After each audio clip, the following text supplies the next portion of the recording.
Hey guys, this is Alan and Lauren. Hi. Or Lauren and Alan, whatever you decide. Yep. Yep. So, this is our second episode. Today, we are going to be talking about... We're talking about the steps that we took to declutter our home. Yes, and also, there's probably going to be cats in this video because they're just wandering around. Yes. So, In our first video, to make a good impression, we locked them in our bedroom. everyone loves animals. Yes. But we decided to take a stance against animal cruelty today Exactly. and let them roam free. So let's just get right into it. Like we said in our last video, this kind of came about because of we're moving. So initially we're like, all right, we want to move up from a one-bedroom apartment to a two-bedroom, which is kind of more typically kind of opposite of what you see from like minimalism, but there's nothing wrong with that. And Yeah. so, I feel like a lot of times in minimalism communities and decluttering communities, you see people moving from larger homes to smaller homes and then taking all their clutter with them and then not having anywhere to put it. In our situation, it's actually the opposite. Technically, we'd have ample room for our crap since we will have an extra bedroom. But we are lazy and don't want to move at all. So that's kind of what spurred this decision in our lives to get rid of some stuff.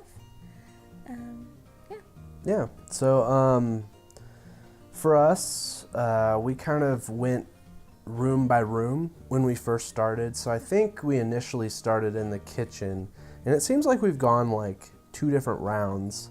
So we went through the kitchen and we got rid of stuff that we just don't use, like just obvious stuff that we probably should never have had. Maybe it was like wedding gifts or something that we've never used. Sorry, everybody that attended our wedding gave us gifts. So we kind of started there and went room by room. I don't really know what we exactly hit after that, but we've kind of just gone from like kitchen to living room to like both of our hobby stuff. Like she has a lot of clothes, jewelry, makeup stuff and all that kind of thing, and I have a lot of computer stuff, cables, and just junk downstairs in our storage unit. I think we just started with things that we just don't use, and I feel like when we transition to be more like actual minimalists about things instead of just let's just get rid of stuff we don't use, that's when we probably started to go to our like second round, and that's when I started to look at my stuff and be a little bit harder on judging whether or not it's adding value to my life. So it was like first step was like getting rid of junk we don't use and we'll probably never use, and then it was kind of more of the harder step of like, okay, well, like sometimes I might use this, but honestly I don't need it, and it's not like bringing me any happiness by being there, and not bringing her any happiness either.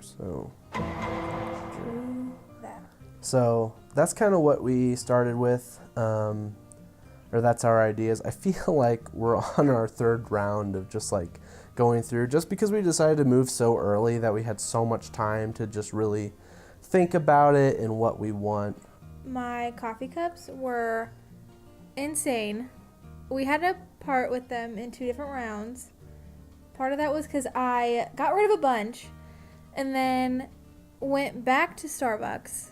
They're all Starbucks cups because I really love that specific kind. They're really cheap too. It's great. Yeah, only $20 a cup, which They is ask you how you are, you just have to say that you're fine when you're not really fine, but you just can't get into it because Love they you. would never understand. And so we parted a ton. Then somehow, magically, mysteriously, I have no idea how, I accumulated a ton more. So then I had to part with them again. So, but then the other day, we were going through them and I parted them all in get rid ofs, keeps, and maybes. And Alan was helping me decide which ones to keep and which ones to get rid of. When I was like starting to get really upset and like teary-eyed over my cups, that's when I knew that I really had a problem, and it was a lot easier to get rid of them. Because I was like, what is happening to me? Why am I crying over cups, like ceramic things that hold liquids. And then I was like, get rid of all of them. I don't care. So I think I started probably with like at 30 maybe. And then I parted them down to 17. And then now I think I have 6. I think so. Everybody's going to look different, and it's okay to have things.